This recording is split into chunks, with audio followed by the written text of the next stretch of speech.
Olá, eu sou a Ellen. Oi, eu sou a Giovanna. Oi, eu sou a Carol. E hoje nós viemos apresentar o Readings.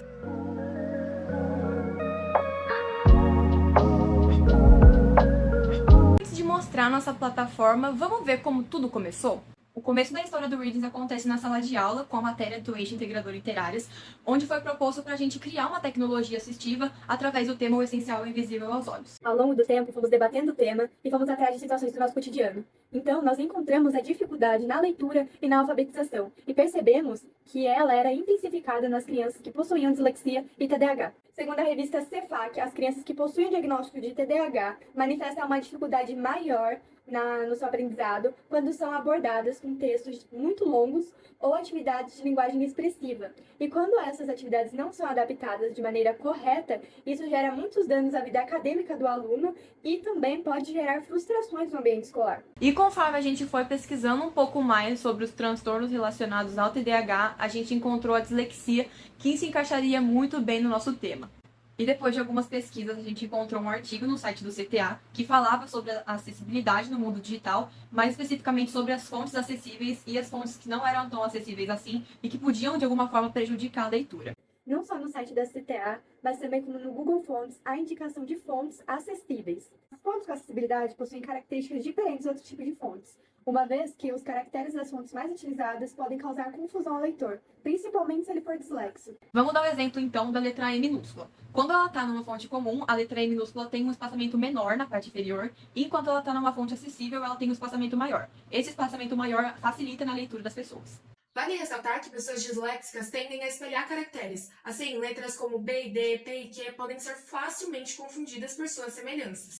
E navegando pelo site do CTA, a gente encontrou algumas dicas de fonte e de contraste, e numa dessas descobertas a gente descobriu a fonte Verdana, que já era uma fonte bem comum e também já era muito utilizada, e que também está na lista das fontes mais acessíveis. A fonte encontrada foi a OpenDyslexie, uma fonte que apresenta uma formatação específica para dislexos e que dificulta a troca e espelhamento de caracteres. Ela foi criada por Abelardo Gonzalez em 2011. Diante de tudo isso, pensamos em um site que traz ferramentas para auxiliar as crianças com TDAH e dislexia na superação das dificuldades no aprendizado. Essas ferramentas seriam a criação de uma caixa de texto em que altera a fonte, o espaçamento e o contraste, deixando o texto mais confortável para esses alunos, um espaço para jogos e o nosso blog, que ajudaria a divulgar informações sobre o mundo da educação. Depois de tudo isso, a gente criou o nosso primeiro protótipo na plataforma do Canva, e a partir dele a gente foi definindo o que a gente ia colocar no nosso site. E finalmente a gente chegou na nossa plataforma atual, que foi criada através do Google Sites para evitar qualquer tipo de anúncio, para facilitar a incorporação dos códigos em HTML e também para facilitar a postagem dos conteúdos no blog. Para programar a caixa de texto, nós precisávamos saber se as fontes indicadas pela referência obtinham o resultado desejado. Então, foi aí que começamos a realizar os testes. Dentro desse grupo de 11 crianças, 4 delas não possuíam o diagnóstico. Então, com isso, foi possível observar se as fontes impactavam também as outras crianças. 5 delas tinham o diagnóstico de dislexia e 2 de TDAH. Para a realização dos testes, a gente usou 3 textos diferentes com 3 fontes diferentes. Essas fontes eram a OpenDyslexie, a Arial e a Verdana. Concluiu-se que a leitura do texto com a fonte Arial foi a que mais houve grandes dificuldades para as crianças com dislexia. As que não possuíam diagnóstico não tiveram dificuldades por conta de já estarem habituadas com esse tipo de fonte. Em geral, as crianças dislexas apresentaram muitas dificuldades em relação ao tamanho e espaçamento da fonte, e os sintomas da dislexia, que é as letras grudadas e o espelhamento dos caracteres. Já na fonte OpenDyslexie, a gente conseguiu em partes atender as necessidades das crianças, porém muitas já sentiram dificuldades e sintomas da dislexia, que como eu falei, são as letras se mexendo, desorganizadas, trocando de lugar e até mesmo a tontura. E existem 2 motivos principais para isso. A primeira é que as crianças elas não estavam habituadas com essa fonte, diferente da Arial e da Verdana.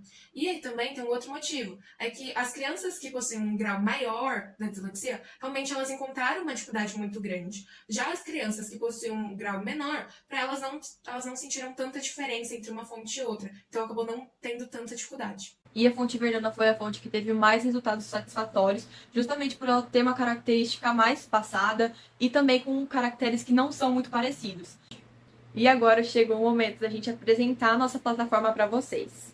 Primeiramente, a gente tem a nossa página inicial, que mostra o que é o projeto Readings, quem está por trás desse projeto e as feiras que o projeto participou. No menu lateral podemos encontrar outras páginas do site, sendo o blog, onde publicamos vários textos informativos, sendo eles o nosso quadro Personalidades com TDAH e Dislexia. Você sabia sobre os transtornos de aprendizagem, a STEAM como uma educação mais inclusiva. Algumas informações sobre o nosso tema, algumas curiosidades e dicas. A página dos artigos, que é onde está disponível os artigos que a gente usou para o nosso projeto, nosso relatório, resumo expandido e também o nosso plano de pesquisa. Também temos a caixa de formatação de texto, onde os professores eles vão poder escrever os conteúdos da aula e utilizar recursos próprios para crianças com TDAH e dislexia. E os jogos que auxiliam no aprendizado das crianças com esses transtornos. E são jogos produzidos pela nossa própria equipe. E a página do chat, que é onde os usuários podem colocar seus feedbacks através de um formulário. Se você se interessou pelo projeto e quer conhecer mais, Acesse o link do nosso site e do nosso Instagram na descrição.